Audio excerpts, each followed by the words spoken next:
डर सबको लगता है। मोना ने अपने टैरो कार्ड्स को टेबल पर फैलाया और अपने सामने बैठे 22 साल के लड़के को देखा जिसने अपना नाम आदित्य बताया था। वो अपनी अजीब सी आंखों से मोना को एकटक देखे जा रहा था। उसके बैठने का भी तरीका अजीब सा था। उसके कंधे दबे हुए थे, पीठ झुकी हुई थी, जैसे उसने भारी वजन अपने कंधों पर उठा रखा हो। और सबसे डरावनी बात यह थी, उसके चेहरे के आसपास मक्खियां भिनभिना रही थी, जिन्हें वो पकड़कर निगल रहा था। उसे देखते ही मोना ने अपनी फीस पहले ही ले ली थी, लेकिन कुछ अजीब सा था उसमें, जो रह रहकर मोना के बदन में सिहरन पैदा कर रहा था। मोना ने अपना गला खंखारा और वो बोली, एक कार्ड पिक कर लो इसमें से। आदित्य ने टेबल पर हाथ मारा और मोना के कार्ड्स को बिखेर कर जमीन पर गिरते हुए बोला, मैं यहाँ फॉर्चून रीडिंग करवाने नहीं आया हूँ, कुछ बताने आया हूँ। तुम सुनोगी? मैं सिर्फ टैरो कार्ड रीडिंग करती हूँ। अपना पैसा वापस ले लो और जाओ यहाँ से। घबराई हुई मोना ने अपने बिखरे हुए टैरो कार्ड्स को समेटते हुए बोला। सुनते ही आदित्य अजीब तरीके से खुर्राने लगा। उसकी गहरी आंखें भी लाल हो गई और वो चीखा, पैसा और चाहिए तो दूंगा, पर तुमको सुनना होगा, नहीं तो वो मुझे छोड़ेगा नहीं।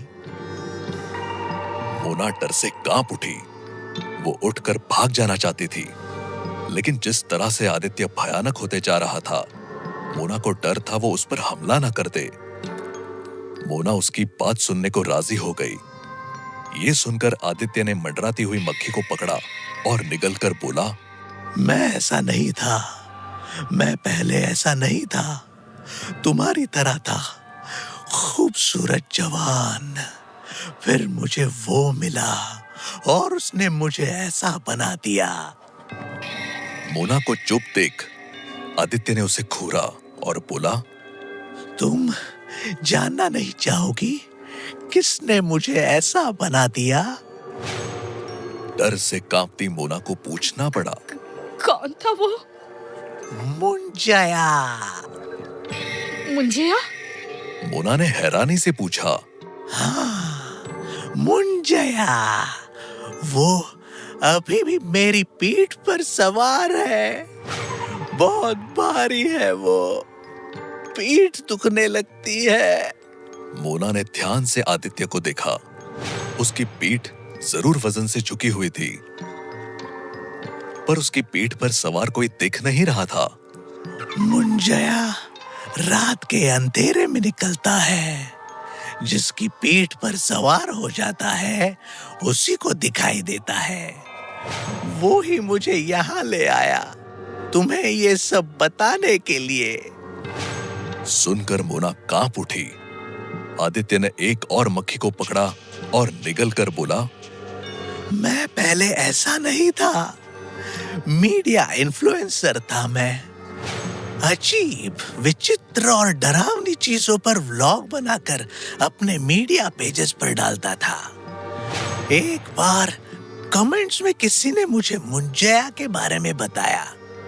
वो कोंकण की जटोक वादी में रात को शिकार की तलाश में भटकता है और एक बड़ा सा पेड़ है जो उसका घर है। मैंने अगला व्लॉग मुंजया पर बनाने का ठान लिया। अगले दिन आदित्य ने अपना बैकपैक तैयार किया और अपनी बाइक पर सवार होकर कोंकण के लिए निकल पड़ा। कोंकण महाराष्ट्र का वो खूबसूरत इलाका है जिसकी बॉर्डर गोवा से लगती है। जटोक वादी को कोंकण की श्रापित जगह माना जाता है और उस पेड़ को भी श्रापित मानते हैं जहां मुंजया की अस्थियां गड़ी थी। बाइक से रास्ते भर को एक्सप्लोर करता हुआ आदित्य जटोक वादी में पहुंच गया था। बड़ी कोशिशों के बाद उसे एक छोटी सी लॉज मिली। वहां एक कमरा आदित्य ने किराए पर लिया। लंबे सफर की थकान दूर करने के बाद आदित्य अपने मिशन पर निकल पड़ा, मुंजया का व्लॉग बनाने, जो आज तक किसी ने नहीं बनाया था। व्लॉग बनाने का आदित्य ने अपनी लॉज से ही शुरू कर दिया था। उसने लॉज के मैनेजर और वर्कर से मुंजया के बारे में सवाल किए। तो उन लोगों की जबान पर यूं ताला चढ़ गया जैसे भूत देख लिया हो। जवाब देने की जगह वो लोग इधर उधर खिसकने लगे, मुंजया के नाम से ही कांपने लगे। ऐसा क्या टेरर है मुंजया का? आदित्य सोच में पड़ गया। आदित्य उस छोटे से कस्बे के कोने कोने में घूम लिया, लेकिन कोई मुंजया के बारे में बात करने को तैयार ही नहीं था। तब उसे देसी शराब के ठेके पर एक शराबी पक्या मिला, जो शराब के बदले अपनी जान जोखिम में डालने को तैयार हो गया था। आदित्य ने शराब की 4-5 बोतलें ली और पक्या ने गले में शराब को उतारते हुए बोला, वो जो उधर झोपड़ा देख रहे हो ना, मरने से पहले उसमें मुंजा रहता था। आदित्य ने कच्ची सड़क से दूसरी ओर बने एक टूटे फूटे झोपड़े को हैरानी से देखा और कंफर्म करने के लिए पूछा, वो टूटा फूटा झोपड़ा, वो है मुंजया का मकान? पक्या डर से चीख पड़ा। अरे वहां मत देखो, चटोक वादी का कोई भी इंसान मुंजिया के झोपड़े को नजर उठाकर नहीं देखता है, बनौती लग जाती है। मुंजिया पीठ पर सवार हो जाता है, फिर बर्बादी बर्बादी। घबरा कर पक्या ने एक घूंट में बोतल खत्म कर दूसरी बोतल खोली और बोला, करीब 100 साल पहले मुंजिया अपने परिवार के साथ यहाँ रहता था। उसे मुन्नी से मोहब्बत हो गई। दोनों शादी करना चाहते थे, लेकिन मुन्नी के भाइयों ने मुंजिया को जिंदा जला दिया और उसकी अस्थियों को बरगद के पेड़ के नीचे गाड़ दिया। तब से हर रात मुंजिया उस बरगद के पेड़ से निकलता है और यहाँ अपने झोपड़े के पास आकर रोता है। वो आज भी मुन्नी से उतना ही प्यार करता है और आज भी उससे शादी करना चाहता है। उसके रास्ते में कोई भी आ जाए तो वो उसके पीठ पर सवार हो जाता है और तब तक पीठ से नीचे नहीं उतरता जब तक वो इंसान को बर्बाद ना कर दे। आदित्य, जो पक्या की बातों को रिकॉर्ड कर रहा था, वो बोला, चलो मुंजया के उस बरगद वाले पेड़ पर चलते हैं। नहीं, पक्या डर से चीख पड़ा। वहां जाना मतलब मुंजिया की गिरफ्त में आना है। मैं क्या, यहाँ का कोई भी इंसान मुंजिया के बरगद के पेड़ तक नहीं जाएगा। तब आदित्य ने एक डील पक्या को ऑफर की। मुंजया के उस पेड़ तक पहुंचाने के बदले वो ठेकेदार को 1 महीने की शराब का पैसा देगा। सुनकर शराबी पक्या लालच में आ गया कि 1 महीने उसे मुफ्त में शराब मिला करेगी। वो इस शर्त पर राजी हुआ कि मुंजया के बरगद से कुछ दूर उसे छोड़कर वो वापस लौट जाएगा। आदित्य के लिए यही काफी था। उसने ठेकेदार को पक्या की 1 महीने की शराब का पैसा दिया और दोनों जंगल की ओर निकल पड़े जहां मुंजया का बरगद था। थोड़ी देर बाद वो दोनों एक भयानक से दिखने वाले बरगद के सामने खड़े थे। वहां मौत का सन्नाटा था। सिर्फ सियार और भेड़ियों के रोने की आवाज सुनाई दे रही थी। उस बरगद के दूर तक कोई दूसरा पेड़ पौधा नहीं था, जैसे वो भी मुंजया से डरते हो। आदित्य ने वही अपनी बाइक पार्क कर दी। इसके आगे मैं नहीं जाऊंगा। घबरा रहे पक्या ने कहा, और आप भी ज्यादा करीब मत जाना और अंधेरा होने से पहले लौट आना, क्योंकि मुंजिया रात के अंधेरे में ही इस बरगद से निकलता है। तुम फिक्र मत करो दोस्त, मैं रात को भी यहाँ पर शूट करके आऊंगा। फिर कल सुबह खुद तुम्हारे साथ जाम से जाम टकराऊंगा। सुनकर पक्या घबरा गया। अरे ऐसा मत करना दोस्त, तुम्हारे एक वीडियो से ज्यादा कीमती तुम्हारी जिंदगी है। सुनकर आदित्य जोरों से हंस पड़ा। उसकी हंसी की गूंज जंगल में सुनाई देने लगी और बरगद पे आराम कर रहे मुंजया की आंख भी खुल गई।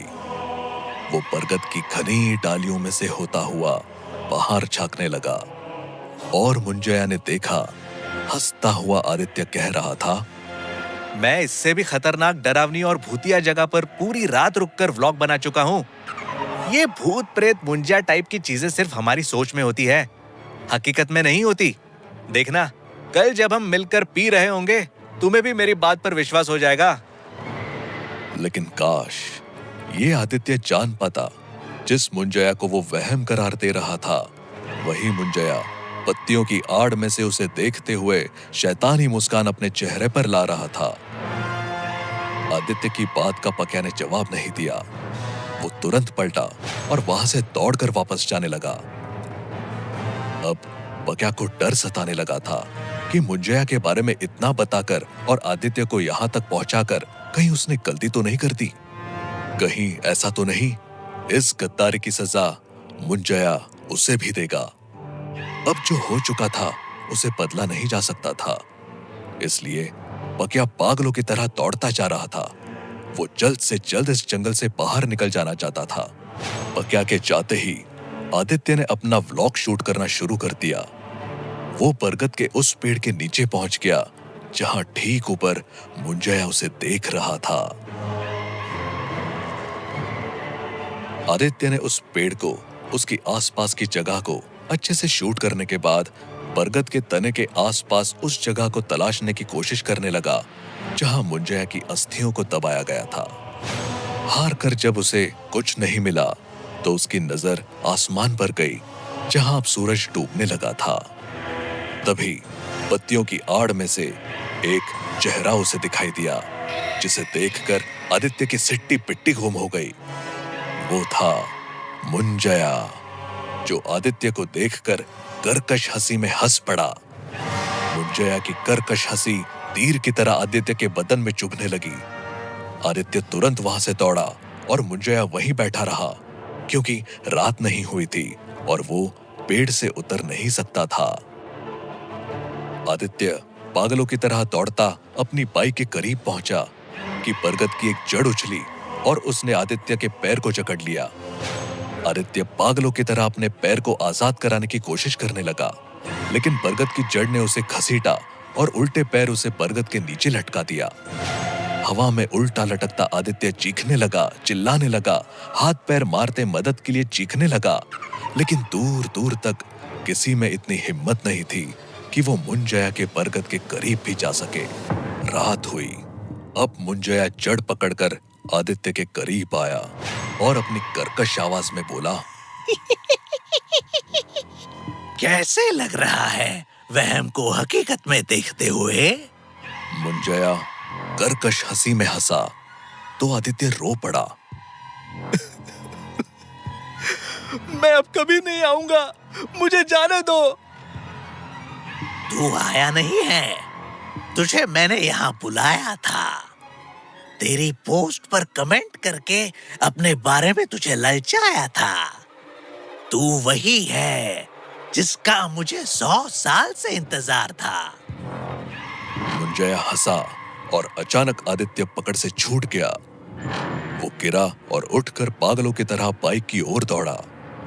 तभी मुंजया ने जंप किया और सीधा आदित्य के पीठ पर सवार हो गया। मुंजया के वजन से आदित्य गिर पड़ा और जब वो उठा तो वजन से उसकी पीठ और कंधे झुके हुए थे, क्योंकि अब मुंजया उस पर सवार था। टैरो रीडर मोना के सामने बैठे आदित्य ने उसे बताया, तब से मुंजया मेरी पीठ पर सवार है। तुम उसे तभी देख पाओगी जब मुंजया चाहेगा। जो उस शराबी ने बताया था वही हुआ। मेरी नौकरी चली गई, मेरा घर बिक गया, मेरी गर्लफ्रेंड मुझे छोड़ गई। मुंजया ने मुझे पूरा बर्बाद कर दिया। मैं रोया, गिड़गिड़ाया तो मुंजया बोला, मेरी आखिरी ख्वाहिश तू ही पूरी कर सकता है, मेरी मुन्नी से मेरी शादी। इसलिए तुझे वही करना होगा जो मुंजया तुझसे कहेगा। इसलिए मैं यहाँ आ गया। आदित्य मोना से बोला। मोना को कुछ समझ नहीं आया। पर मेरे पास क्यों? मुंजया का कहना है तुम मुन्नी का पुनर्जन्म हो। सुनकर मोना के चेहरे का रंग उड़ गया। तभी मोना चीख पड़ी। आदित्य के कंधे पर सवार मुंजया उसे दिखाई दे रहा था। मुंजया उसे देख भावुक होकर बोला, मुन्नी, मेरी मुन्नी। और मुंजया ने आदित्य के कंधे से मोना पर जंप लगा दी। मोना चीख पड़ी। अब पागलों की तरह आदित्य सड़क पर भाग रहा था। उसकी पीठ अब सीधी हो गई थी। आदित्य ने मुंजया का कहा मानकर अपनी जान बचा ली थी, लेकिन वो कभी नहीं जान पाया कि मोना और मुंजया का क्या हुआ।